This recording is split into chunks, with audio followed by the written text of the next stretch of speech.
যখন মাথা ঢুকাইয়া দিছে রে, ওই দারোয়ান দুই তলোয়ার দিয়া এত জোরে আঘাত করছে, এত জোরে ছুরি চালাইছে। ইমাম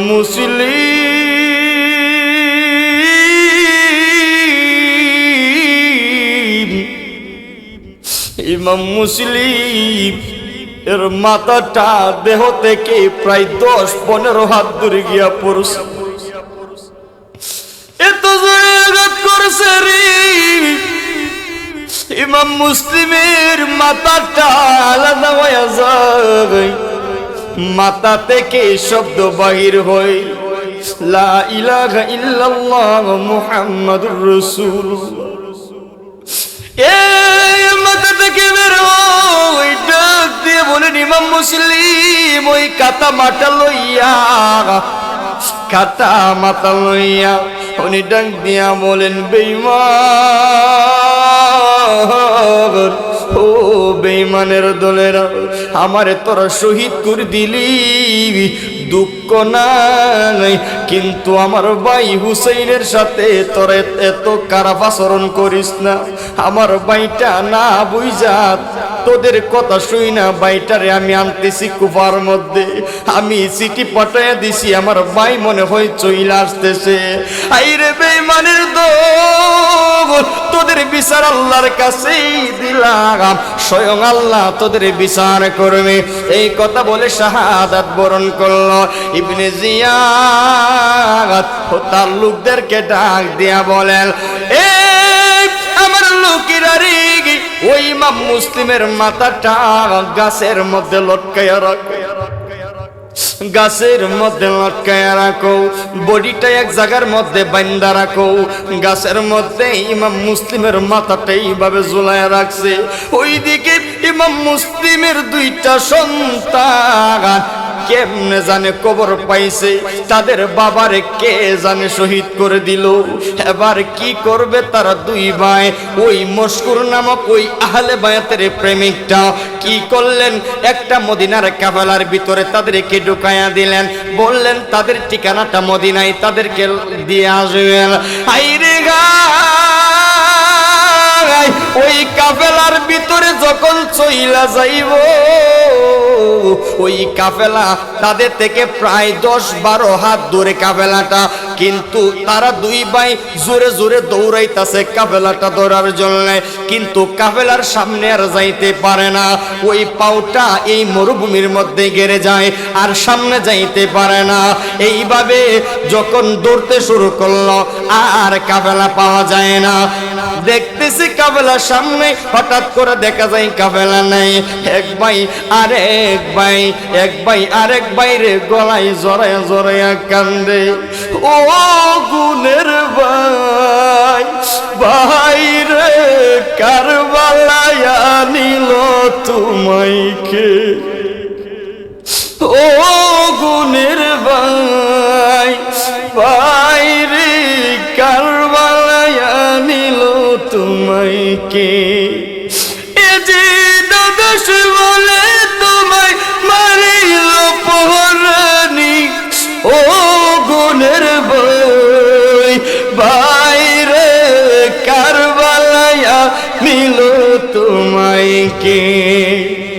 হাসান শহীদ জগরেতে, হুসাইন শহীদ রনি, আজ গোরখপুর কাইল পানির কারণে, জৈনারকে বলদি করেল পানির কারণে, ও গুণের ভাই, ভাই রে কারবালায় নিল তোমাইকে, ও গুণের ভাই, ভাই রে কারবালায় নিল তোমাইকে।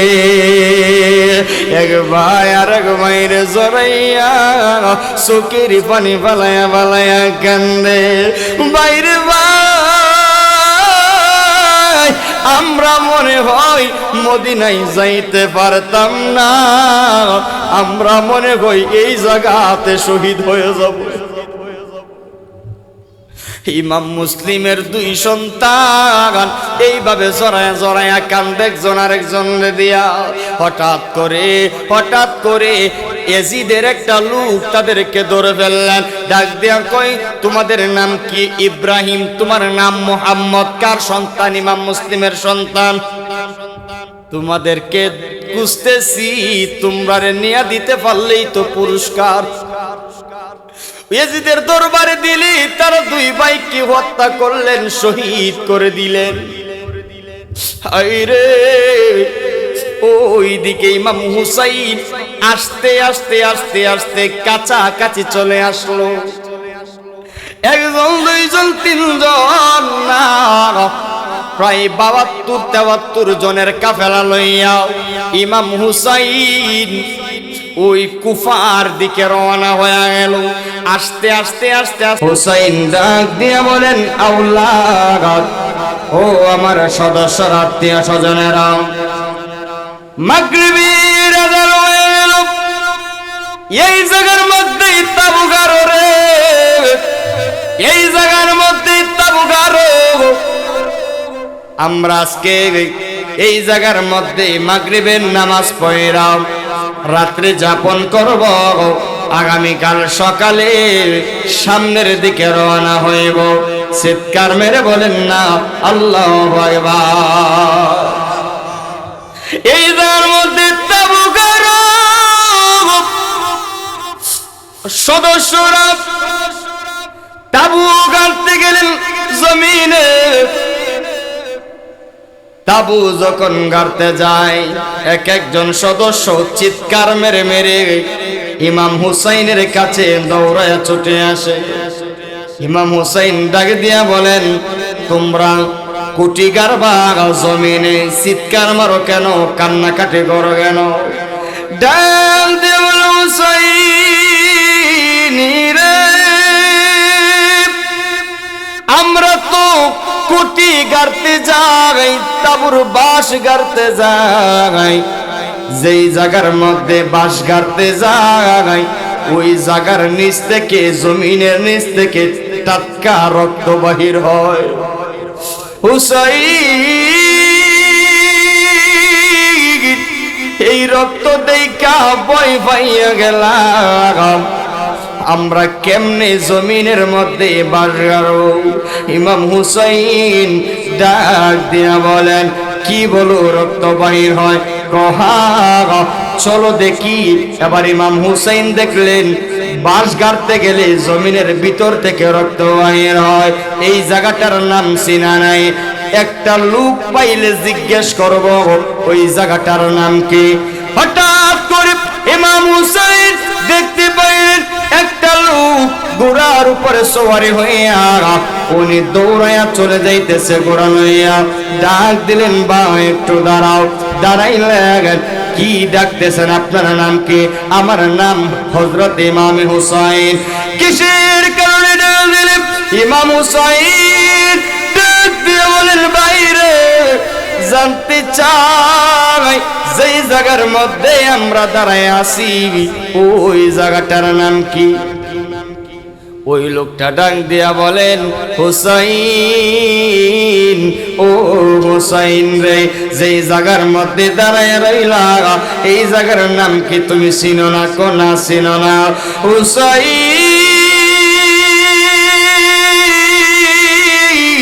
এই জায়গার নাম হইল রে কারবালার ময়দান। এই জায়গার নাম হইল কারবালার ময়দান। ইমাম হুসাইন শুই নাই, চোখের পানি ফালাইয়া দিলে। ইমাম হুসাইনের কান্না দেখে তার সঙ্গের সাথীরা ডাক দিয়া বলেন, ইমাম তুমি কেন কান্দো? ইমাম হুসাইন কয়, তোমরা জানো না রে, আমার নানাজির কথা মনে হয় আজকে সত্যি হয়ে যাবে। আমার নানা বলেছিল, নবীর নানা নবীর উম্মতের জন্য আমি নাকি এই কারবালার ময়দানে শহীদ হয়ে যাব। আজকে কত তারিখ রে? আজকে মুহররমের 7 তারিখ। মুহররমের ৭ তারিখ আমার নানাজি বলেছিল, মুহররমেই তো আমার শাহাদাত হবে রে।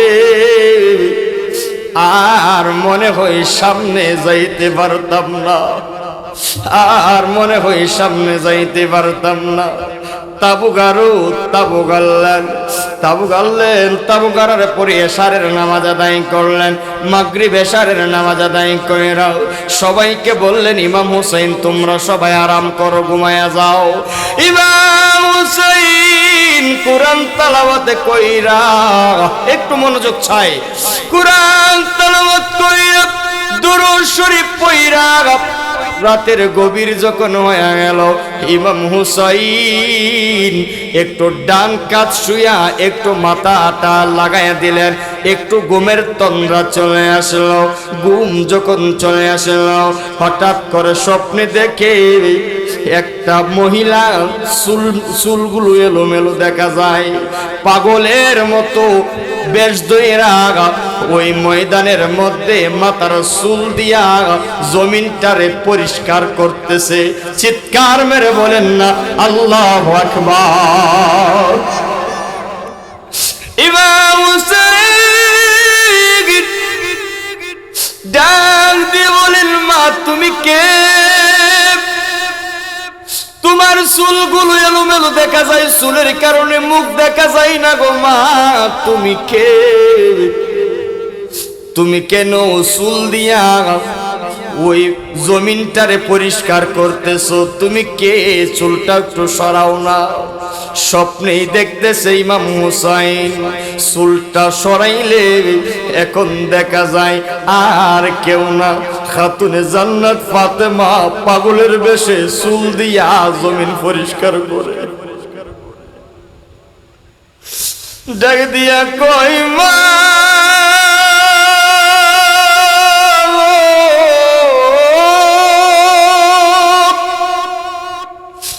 ও মা, তোমার এই অবস্থা কেন?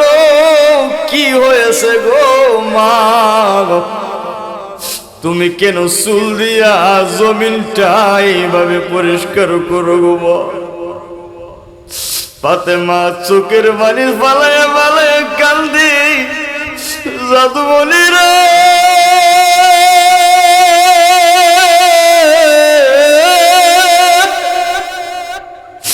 ও জাদুমণি হুসাইন,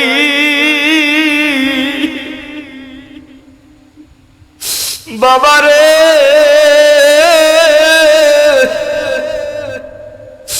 মুহররমের 10 তারিখ আমি যেই জায়গাটা মাথার চুল দিয়ে পরিষ্কার করি রে, ওই জায়গার মধ্যে কাফের বেঈমানেরা তোমার শোয়া জবক কইরা দিব।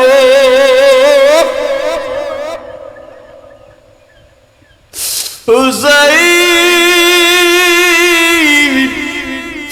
এই জায়গায় তোমার শহীদ হয়ে করব, তোমার গলার নিচে যেন কোনো ধরনের বালু, শক্ত বালু না পড়ে, তোমার গলার তলে যেন কংক্রিট না পড়ে, বড় পাথর না পড়ে, আমি চুল দিয়া তোমার ওই শহীদ হওয়ার জায়গাটা পরিষ্কার করে সন্তান। বাবারে আমি সইলা যাই, একটা কথা তুমি স্মরণ রাখো। হুসাইন ডেকে দিয়ে কই, মা কি কথা স্মরণ রাখবো? বাবারে সীমার যখন তোমার গলায় ছুরি চালাইব, তুমি কিন্তু আমার ডাক দিও না, মা মা কইয়া ডাক দিও না। বাবা বাবা কইয়া ডাক দিও না রে, তুমি যদি ডাক দাও নানা নানা কইরা ডাকবা।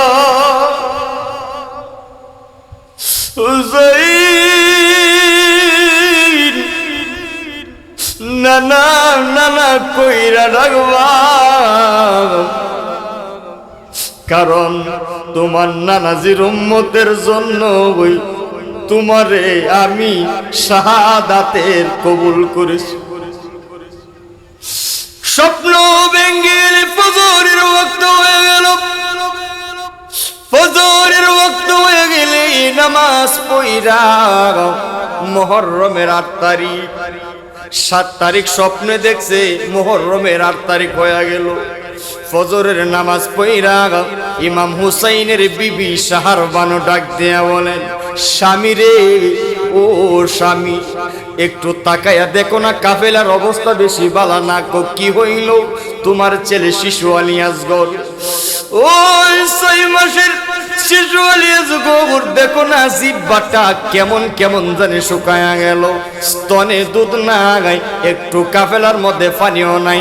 আজকে 7 দিন ধইরা আমরা অনাহারে আছি, কিছুই খাওয়া দাওয়া করি নাই, একটু পানি নাই, দুধ শুকায়া গেল, পানিও নাই। ও স্বামী রে, এই যে ফুরাত নদীর পানি দেখা যায় সামনে, একটু যাইবানি, তোমার সন্তানের জন্য একটু পানি আনবানি। দৌড়া ওই শিশু আলী আসগরে লইয়া কুলের মধ্যে লইয়া ওই ইমাম হুসাইন ফুরাত নদীর দিকে রওনা হয়ে গেল। যাইয়া দেখে 2000 কাফের বেঈমানেরা ফুরাত নদী ঘেরাও কইরা রাখছে, ঢুকতে দিবে না। ইমাম হুসাইন ডাক দিয়া বলেন, ও ও কাফের বেঈমানের দল, আমার সন্তানের সাথে তোমাদের তো কোনো দুশমনি নাই, আমার সাথে তো কোনো দুশমনি নাই, তোমরা আমাদেরকে কেন দুশমন ভাবো? আমরা তো বেড়াইবার জন্য আইলাম, আমরা তো দাওয়াত খাওয়ার জন্য আইলাম, আমরা কিসের জন্য তোমরা এত কষ্ট দিতেছ? আমি পানি খাইতাম না, আমার শিশু আলী আসগরে একটু পানি দাও, আমার শিশু আলী আসগরে একটু পানি দাও। হায় রে, কারবালার করুণ কাহিনী কেমনে বলা যায়, কারবালার করুণ কাহিনী কেমনে বলা যায়।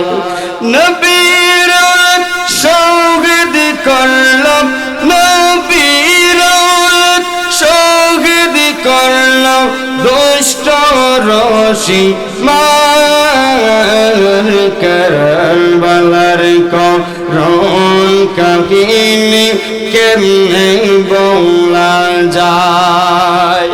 শিশু আলী আসগরে লইয়া ইমাম হুসাইন পানি চাইলেন তাদের হাতে, কিন্তু না, তারা পানি দিবে না, তারা পানি দিবে না। একটা বেঈমান ইমাম হুসাইনের দিকে লক্ষ্য কইরা, শিশু আলী আসগরের দিকে লক্ষ্য কইরা এত জোরে একটা তীর মারছে রে, ওই তীরটা শিশু আলী আসগরের বুক দিয়া ডুইকা কলিজা চিরা বাহির হইয়া গেছে। শিশু আলী আসগর জিহ্বাটা বাহির কইরা দিছে, জিহ্বাটা এইভাবে লড়তাছে। ইমাম হুসাইন কানটা মুখের কাছে নিলেন, বুঝাইতে চাইলেন, বাবা গো, আর পানি চাইতাম না গো বাবা, আর পানি চাইতাম না, আর পানি পানি করতাম না বাবা গো, জন্মের মতো পানির তৃষ্ণা সইলা গেছে। যাদের কারণে পানি সৃষ্টি তারা পানি পায় না, যার খাতিরে আল্লাহ সব বানাইলো নবীর আওলাদ তারাই পানি পাইল না। মানুষ এত লম্বা ওয়াজ আমি বড় বড় প্রোগ্রামেও করি না, কিন্তু আপনাদের এই উপস্থিতি আমার বড় ভালো লেগেছে, যেই কারণে ঘন্টার পরে ঘন্টা কথাগুলো আমি বলতে আছি, শেষ করে দিব ইনশাআল্লাহ। এবার ইমাম হুসাইন শিশু আলী আসগর লইয়া কুলে লইয়া চইলা গেলেন সাহার বানর কাছে। সাহার বানর ডাক দিয়া বলেন, কি গো স্বামী, পানি খাইছিনি? ডাক দিয়া কই, খাইছে রে, জন্মের মতো পানির তৃষ্ণা চইলা গেছে, আর পানি পাইতো না, আর পানি চাইতো না।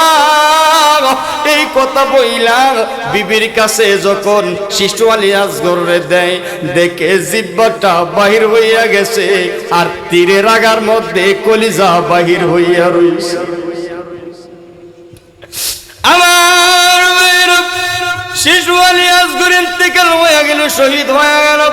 এইভাবে যুদ্ধ করতে করতে করতে করতে আহলে বায়তের সদস্যরা শহীদ হতে লাগলো।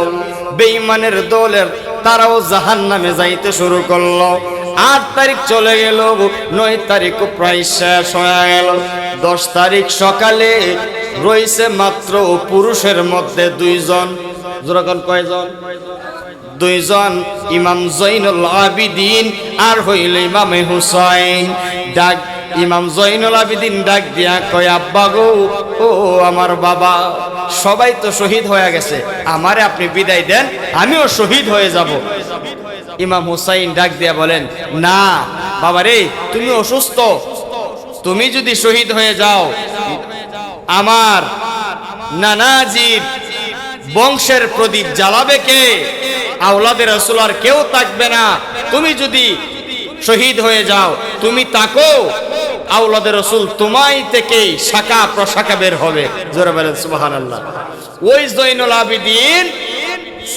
ওই জৈনুল আবিদিন থেকে আওলাদের রাসূলগণ পৃথিবীতে ছড়ায়া ছিটায় আছে।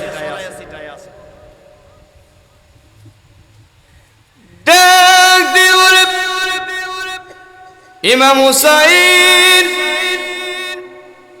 সকলের কাছ থেকে বিদায় নিয়ে নিল, যুদ্ধের পোশাক পরিধান করল। যুদ্ধের পোশাক পরিধান কইরা মাঠের মধ্যে ময়দানে চলে গেল, যুদ্ধ করবে। যুদ্ধ করতে করতে করতে করতে বেঈমানদেরকে কতল করতে করতে করতে করতে কত করা যায়। কারণ তারা ছিল 72 জন, তারা ছিল 22,000। 72 জন রে মোকাবেলা করার লাগি আসেন কত? 22,000। পরে সংখ্যা গিয়া দাঁড়াইছে প্রায় 70-এর উপরে গিয়া দাঁড়াইছেন। পরে কজন রে মারবো, কজন রে মারন যা, তার পরিমাণে বলে বলিয়া রইয়া কতল করতে করতে করতে করতে ক্লান্ত হয়ে গেল। ফুরাত নদীর ঘেরাও করা 2000 কাফিরদেরকে ইমাম হুসাইন তলোয়ার দিয়া হত্যা করে ফেলল। ফুরাত নদীর পাড়ের মধ্যে দাঁড়াইয়া ইমাম হুসাইন ফুরাত নদীতে নামলেন। লাইমা পানির তৃষ্ণায় মুখের মধ্যে পানি দিবে, দেখা যায় ওই পানির মধ্যে ইমাম শিশু আলী আসগরের চেহারা বাইসা উঠছে। ডাক দিয়া কয়, বাবা আমি পানি খাইছি না, তুমি খাও। ইমাম হুসাইন কই, না রে পানি খাইতাম না, পানি খাইতাম না। পানি ফালাইয়া দিলেন, আবারও যুদ্ধ করতে শুরু করলেন। পিছন দিক থেকে এমন একটা বেঈমান এত জোরে তীরের আঘাত করছে, ওই তীরের আঘাত ইমাম হুসাইনের মাথা বরাবর ঢুকাইয়া দিছে। এইদিকে মাথা দিয়া ঢুকাইছে, মাথা ছিদ্র হইয়া তীরটা বের হইয়া গেল। ইমাম হুসাইন বেহুশ হইয়া জমিনে বইরা গেল।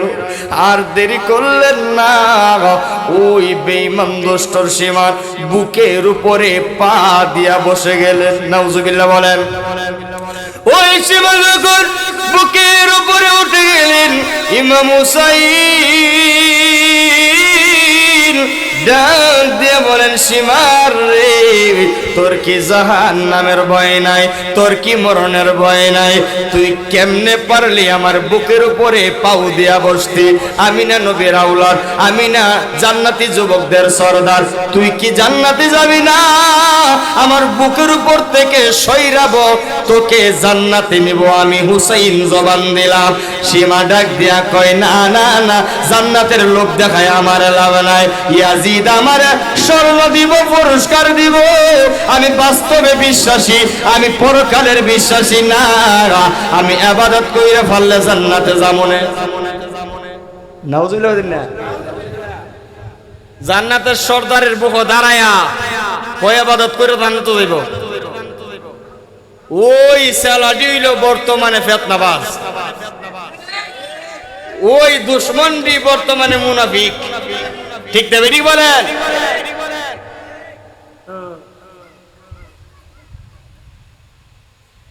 ইমাম হুসাইনের বুকে বইছে, বয়া কয় আমি নগদে বিশ্বাসী, ইয়াজিদ আমার নগদে পুরস্কার দিব। আর তুমি কো জান্নাত দিবা, জান্নাত এটা মরার পরে, তে মরবার আগে আমি ইবাদত কইরা আল্লাহর কাছ থেকে হাজির করিলাম। সম্ভব? ইমাম হুসাইন ডাক দিয়ে বলে, সীমার রে, তুমি নগদে বিশ্বাসী? আচ্ছা যাও, আমার বুকের উপর থেকে সরে বসরে, আমি তোমার কাছে 2 রাকাত নামাজ পড়ার সুযোগ চাই। নামাজ পড়লেন, নামাজ পড়তে দেরি হই নাই, খুব তাড়াতাড়ি নামাজ শেষ করে ফেললেন। সীমা আবারও বুকের উপর উঠলেন, আর কথা বললেন না, ছুরি গলার মধ্যে চালাইয়া দিলেন। ছুরি তো গলা ধরে না, ছুরি চালাইতে শুরু করলেন, ছুরি তো গলাই ধরে না। সীমা বড় চেষ্টা করতেছে, ছুরি জোরে জোরে চাপ দেয়, ধরে না।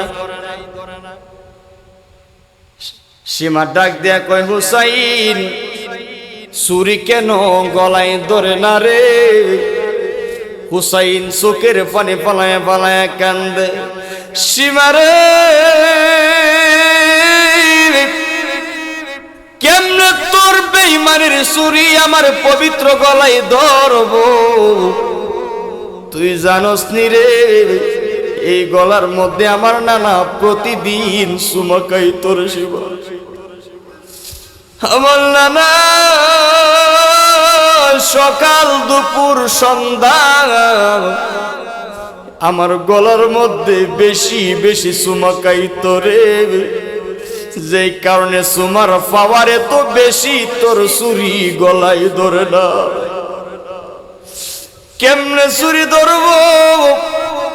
পিছন দিক থেকে সীমায় আমারে জবাই করে দে, তোর ছুরি দিয়া না, আমার তলোয়ার দিয়া আমারে শহীদ করে দে।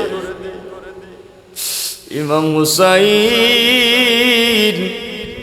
নিজের তলোয়ারটা দিলেন, পিছন দিক থেকে যখন ছুরিটা গলায় লাগাইয়া দিছে, ইমাম হুসাইন নানা নানা নানা কই গো নানা, তুমি কই? তোমার হুসাইন, তোমার হুসাইন কারবালার ময়দানে একা গো নানা। তোমার হুসাইন রে যেমনি ভাবে মানুষ পশু জবাই করে, যেমনি মানুষ পশু জবাই করে গো,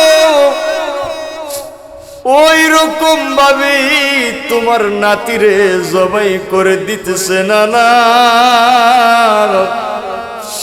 আমি এই বদলা কিছু চাই না গো নানা, আমি এই রক্তের বিনিময়ে হাসরের ময়দানে তোমার উম্মতের নাজাত আমি চাই।